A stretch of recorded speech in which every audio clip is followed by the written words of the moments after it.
Hey everybody, welcome to the Phillip Siddiq show. I should say our Mudbound special. We have, she's going to make me say it, Mako Kamitsuna. Kamitsuna. Yes, See, tell us how you got involved with the film. I know you edited Pariah. Yes, I did. Okay, how'd you get your start? How'd you get Yes, started? I had met with producer of Pariah, Nikki Cooper. She and I were in the same diversity program back in 2008, run by Film Independent. It's a project called Project Involve. And I was a part of that program, and Nikisa was a part of it as well, and we that's how we met. And this is right before they were going to shoot Pariah, the feature. Okay.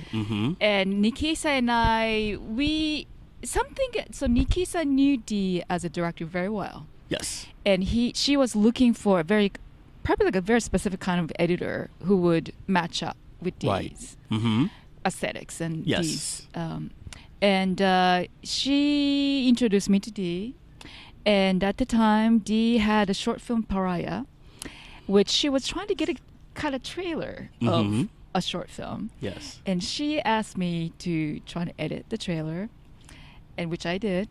And then that was the start of the creative collaborative dialogue. Right. And she and I, we had a great match. Fantastic. Yeah. Now you've edited Mudbound. Yes. What were the challenges compared to Pariah to now Mudbound? Yeah. Well, it's I think two things: scope, historical scope, very different. Pariah is a one character's arc of self-discovery, right? Coming of an age, and very, very close to Yee's private dialogue. Yes. Private personal history. So the scope and the scale, and also the budget is very different. Right. But also multiple thread of narratives. The Mudbound, Dee was able to pull Black families' narrative. Yes. But within the Black families' narrative, there are a couple of them. Florence, played by Mary J. Blige, Hap, the father, he has another narrative, and Jason Mitchell's character, Ronsel.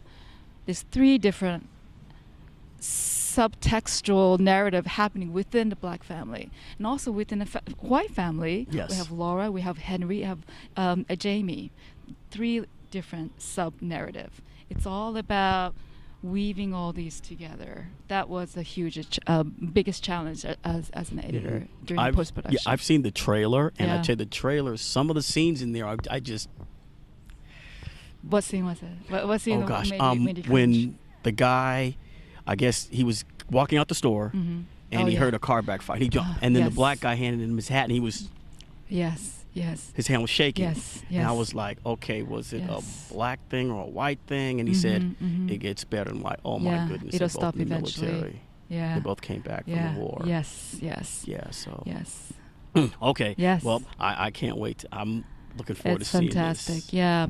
It does touch on racism, of course, because that was the time they were living in, and that was the issue that they were faced with. Yes. But like Dee said during the panel, it's about finding a way to come back home, or defining where is your home now. You know, after you're